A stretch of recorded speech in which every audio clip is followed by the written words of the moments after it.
Okay, really quick before we get started, I'm working on part 2 of the Trump-Putin analysis video currently, but I've had this video halfway done for quite a while now, so I just threw the rest of it together while in the middle of working on the Trump-Putin thing to tie you guys over because that video is kind of long and labor-intensive. So, also, I set up a Discord server for the community where you can chat with me or any of the other deduction YouTube creators directly, as well as discuss methodology, techniques, stories, and challenge yourself with other members of the community. So be sure to go and check that out. Link is in the description. Now, for those of you who forgot about this little series, this is our analysis of the methodology of deduction. We've already gone over some major points, so be sure to check out the playlist if you're just joining us. But with that, today we're going to be talking about the creases and wrinkles left on clothes and what they mean.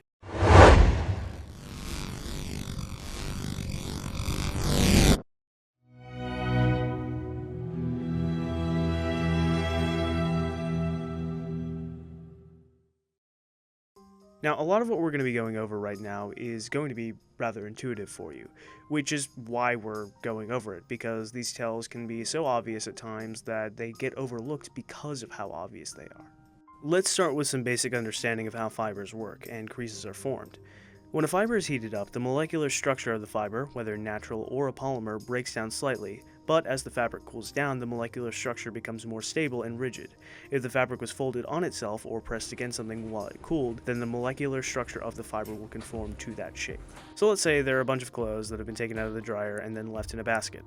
The heat from the dryer has destabilized the molecular structure of the fabric, but as the heat energy is transferred to the air molecules around it and the equilibrium temperature is reached, the structure of the fibers will now semi-rigidly conform to the shape they were left in this case leaving a random pattern of wrinkles all over. So if you think about it, this could be caused by any number of things.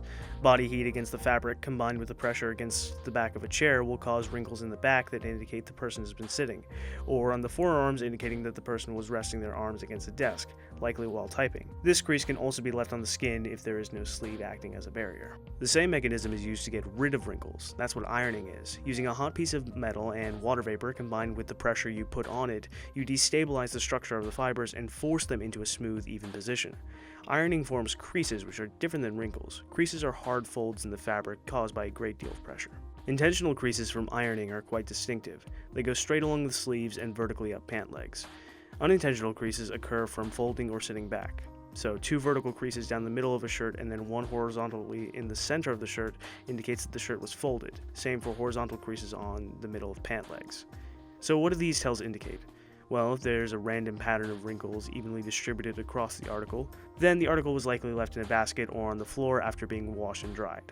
Okay, this of course indicates that the person wasn't able to put it away promptly, indicating either a pathological laziness, apathy in regards to the chore of folding clothes specifically, or a schedule that is so busy that it didn't permit the person to promptly do their laundry. Each of these could be as the result of a number of internal and external factors in the person's life, so think of it again as one piece of the puzzle.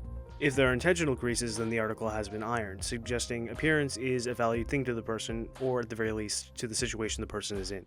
Say, a formal setting where ironed clothes are important even if the person doesn't generally care about ironing in more casual settings.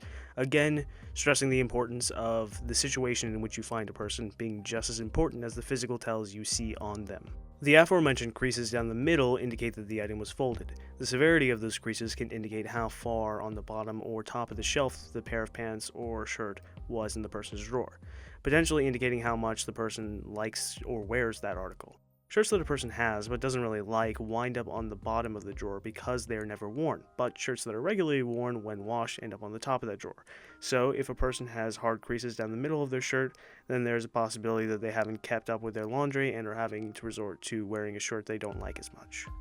Of course, that's just one possibility. Again, you need to look at the person in context as a whole and not just focus on one specific tell that you find, but look at them all together.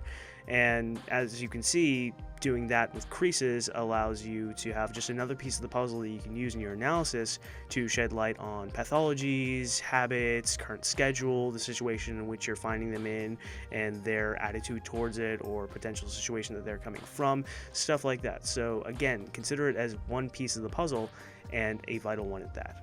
Now, I wanted to get to stains in this episode, but I currently don't have all the visual references to show you what I mean. I am in the process of documenting a study I am doing on stains, much like the docu-vlog I did on my fingernail experiment.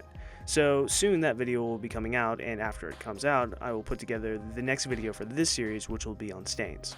Now with that, I want to thank you all so much for watching. If you're new here and you liked what you saw, be sure to subscribe. If you learned something here today, give the video a like. Of course, if you need clarification, leave a comment down below or direct message me. Link to all the socials are in the description. If you'd like to support the channel, you can donate via Patreon or snag an Art of Deduction t-shirt. Links are also in the description. So as always, thanks for watching all you aspiring detectives out there. Arrivederci.